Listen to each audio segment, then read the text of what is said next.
J'ai codé un robot pour être imbattable au jeu du dino de Google. Et je l'ai laissé tourner indéfiniment pour battre le record du monde. J'ai une vie de merde. Lui, c'est le Lonely T-Rex. Il a été créé par Sébastien Gabriel, un Français qui travaille encore pour Google Chrome. Franchement, je suis sûr qu'il a même été promu pour ça. Et son but est simple, apporter du soutien à l'utilisateur en lui proposant un petit jeu lorsqu'il n'a plus de Wi-Fi. Autrement dit, transformer une situation rageante à...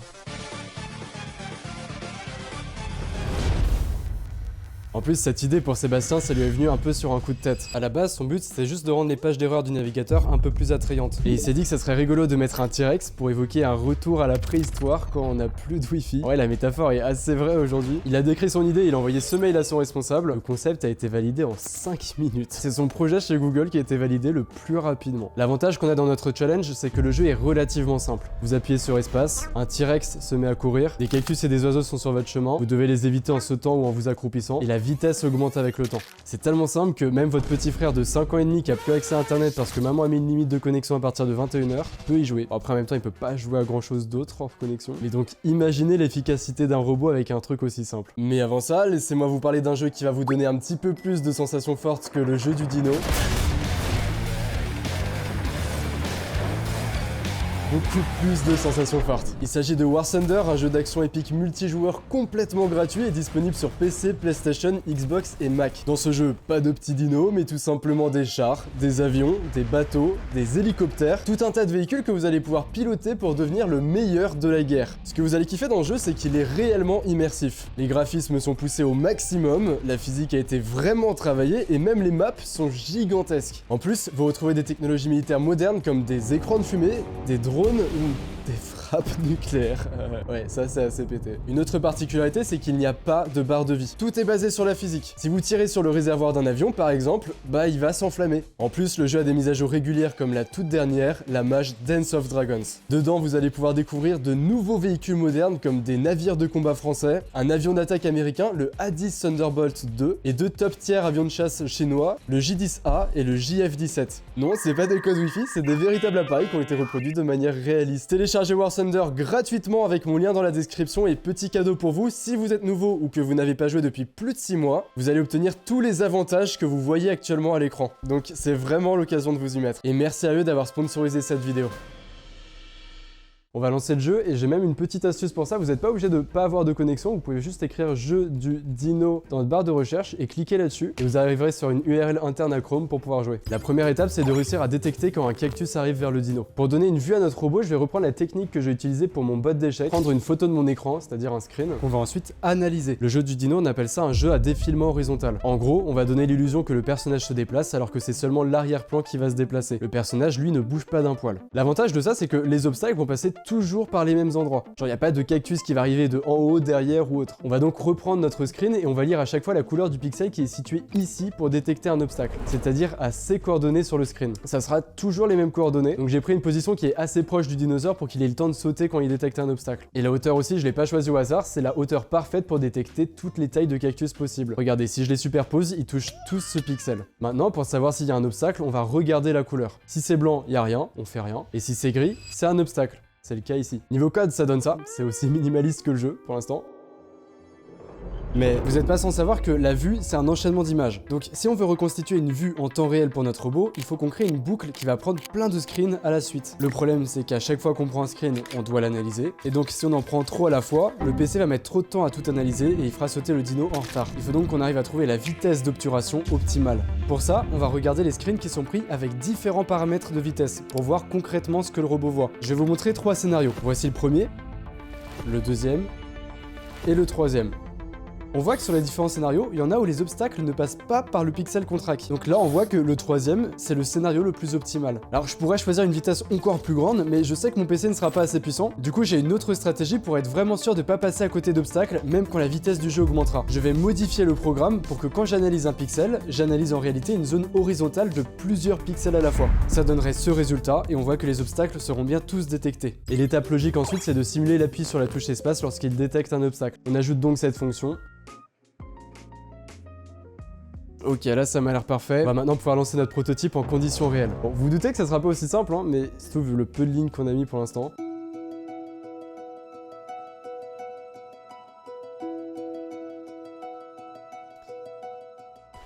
Ok, bon. Il y a des ptérodactyles qui sont apparus maintenant, plus ils volent, au moins c'est toujours dans le thème préhistorique, et ça, va falloir l'apprendre à notre robot. En fait, ça nous rajoute précisément deux cas de figure. Soit il y a un ptérodactyle au sol ou au niveau du dino, auquel cas il faut juste qu'on ajoute un pixel analysé supplémentaire. Vous voyez, si on détecte un pixel gris à cet endroit, bah on a juste à sauter comme pour les cactus. Ou soit, il y a un ptérodactyle dans les airs. Alors ce cas de figure, on pourrait tenter de se dire qu'on s'en fiche, parce que si on touche à rien, bah le dino passe en dessous et tout se passe très bien. Et oui, clairement au début ça marchera, il y aura pas de problème. Mais au fur et à mesure que le jeu va s'accélérer, on va avoir des cas de figure où le dino va sauter pour éviter des cactus et il y aura un ptéro qui vole pendant son saut, et là c'est quick. C'est pour ça qu'il existe une dernière touche dans ce jeu qui permet de s'accroupir. C'est la flèche du bas. Ce qui va nous servir avec cette commande, c'est pas qu'il est rigolo quand il est allongé, mais c'est que quand on l'allonge dans les airs, il retombe au sol hyper vite. Et ça permet d'esquiver les ptérodactyles qui volent. Du coup, il faut juste qu'on ajoute un troisième pixel analysé à cet endroit pour détecter quand il y a un ptérodactyle qui vole. Et si on en détecte un, on va accroupir notre dino en simulant un appui sur la touche du bas. Et là, les gars, normalement, on a une bête de dino hyper réactif. Je vais relancer le robot et on va laisser notre programme tourner pendant au moins 1 heure et on va revenir dessus juste après. Vous devez sûrement penser à ce stade de la vidéo que ce jeu c'est un délire de développeur qui a été fait vas-y en une après-midi pour le fun. Mais en fait l'idée a tellement plu au responsable de Sébastien que c'est une équipe de 4 personnes qui a été créée. Edouard Jung pour le développement, Alan Betts pour le design, Manuel Clément pour le son et Sébastien Gabriel pour les graphismes. On dirait pas mais il y a un vrai travail sur le design pour réussir à créer quelque chose de sobre et moderne, l'image que veut renvoyer Google Chrome. Car quand vous voyez ce dino, vous pensez à Google Chrome. Et pourtant c'est pas évident pour un navigateur de se créer une identité. D'un navigateur à un autre, il n'y a pas énormément de différence sur le design parce que leur but c'est avant tout de vous montrer des sites et pas de prendre trop de place sur votre écran. C'est pour ça que les pages d'erreur, au final, ça fait partie de ces rares emplacements où le navigateur peut se montrer original et créatif. Et visiblement, Chrome l'a bien compris. D'ailleurs, à la base, notre équipe de chat qui voulait aller super loin. Leur inspiration, c'était ce jeu, Canabalt. C'est l'un des premiers jeux mobiles et qu'ils aimaient beaucoup. On va pas se mentir que c'est assez flagrant l'inspiration qu'ils ont pris dedans. Alors là, il y a plein d'animations, ça bouge, il y a des parties. En vrai, c'est trop classe. Je m'amuse premier degré. Et du coup, moi, je suis mort. Et c'est d'ailleurs pour ça que dans leur premier prototype, le dino pouvait rougir, il y avait des animations en mode Sony et tout, vraiment c'était hyper badass. Mais bah c'est pas l'image de Chrome tout ça. L'image d'un logiciel sobre, rapide, fluide, et donc on est revenu sur un design minimaliste qui au final fait tout son charme aujourd'hui. Bon, c'est la fin de la minute Iwan Culture, on va pouvoir revenir sur notre partie que j'ai laissé tourner et bah il y a un problème. En vrai là c'est my bad, je l'avais pas pré-shot, j'avais jamais atteint autant de points donc j'avais pas vu ça. Mais c'est vrai que dans l'histoire du dino, il y a eu une mise à jour majeure. Majeure parce que c'est la seule qu'il y a eu et c'est juste qu'ils ont ajouté un système de jour et de nuit au fur et à mesure que le temps passe. Parce que bah pourquoi pas. Bon du coup vous avez sûrement déjà compris ce qui fait paniquer notre robot. Rappelez-vous, je vous ai dit qu'on détectait un objet lorsqu'un pixel est gris au lieu d'être blanc. Sauf que lorsque la nuit tombe, les couleurs du jeu sont inversées. On doit donc aussi inverser notre analyse. Il faut désormais qu'on détecte si un pixel est blanc au lieu d'être noir pour détecter un obstacle. Après dans la réalité c'est même plus complexe que ça car la transition jour-nuit se fait progressivement. Donc si le robot prend un screen à ce moment-là, par exemple, on voit que le jeu est gris. La technique pour contrer ça c'est de d'abord récupérer et stocker la couleur du ciel. Et pour répondre à cette question, on va devoir ajouter un dernier pixel analysé sur notre image et on va le mettre à un endroit où on sait qu'il n'y aura jamais d'obstacle ni d'éléments de décor comme des nuages par exemple. On peut choisir cet endroit là derrière le dino. Ensuite, on va modifier notre analyse des pixels. On va considérer qu'il y a un obstacle seulement si le pixel analysé a une couleur radicalement différente de celle du ciel. Radicalement parce qu'il faut pas qu'on se fasse perturber par les nuages qui ont une teinte proche du ciel. Pour faire ça, ça va être assez facile car le jeu est composé de nuances de gris. C'est-à-dire que si on récupère le code RGB de la couleur du pixel analysé, il varie forcément entre 0 et 255 pour chaque lettre. On a juste à se concentrer sur la valeur d'une lettre comme le rouge par exemple. Ainsi, si le ciel est noir, le R du ciel est à 31, le R des étoiles par exemple est à 76, donc on va détecter un obstacle seulement si R est supérieur ou égal à 100. Et si le ciel est blanc, évidemment on aura le raisonnement inverse avec R. Alors les plus assidus d'entre vous vont peut-être voir que si le ciel est gris, parce qu'il est en train de changer de couleur, c'est un peu plus complexe parce que les nuages ont une couleur qui ressemble au contour des cactus. Donc on peut se dire que le programme va tout de suite confondre les nuages avec des cactus, mais en regardant le code RGBD2, on voit qu'il y a quand même une différence. Donc si le ciel est en train de changer, on a juste à réduire notre seuil de tolérance, et du coup même quand leur couleur est proche, le programme fait la distinction entre nuages et cactus. Loup. À la limite, peut-être que ce que j'ai oublié, c'est cet obstacle là qui passe. Mais bon, ça les gars, c'est à vous de cliquer dessus si mes concepts vous plaisent. Mais normalement, on a le robot ultime, un pro player, le faker du jeu du dino. Projet Python 4.py. Ouais, j'étais pas inspiré pour le nom. Là, il est littéralement invincible, de jour comme de nuit. Et il peut évoluer indéfiniment parce que même si la vitesse du jeu augmente, il a un temps de réaction inhumain. Maintenant, l'heure a sonné. Je veux battre le record du monde. Alors j'ai fait mes recherches et j'ai réussi à retrouver le record du monde, le plus authentique en tout cas. Mais c'était pas facile et ça pour plusieurs raisons. Déjà parce que c'est hyper facile de tricher. Genre par exemple, regardez, si là j'ouvre la console de mon navigateur, j'ai juste à mettre cette commande là, ensuite celle-ci, Je fais une entrée et normalement vous allez voir, si je joue... Oh, c'est pété.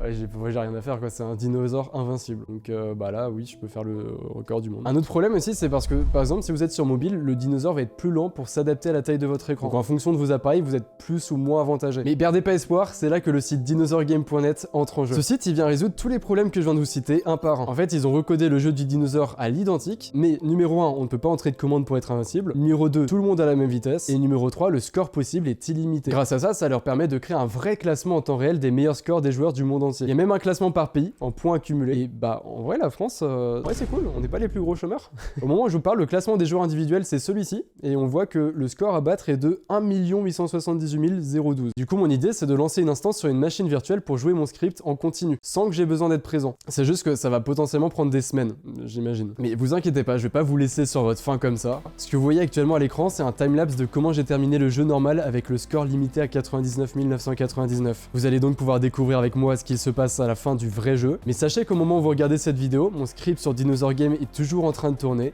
pour tenter de battre le record du monde. Et je vous partagerai cette avancée sur mon Discord si le site ne me banne pas avant. N'hésitez pas à y faire un tour. Merci d'avoir regardé, c'est Taïwan, bisous!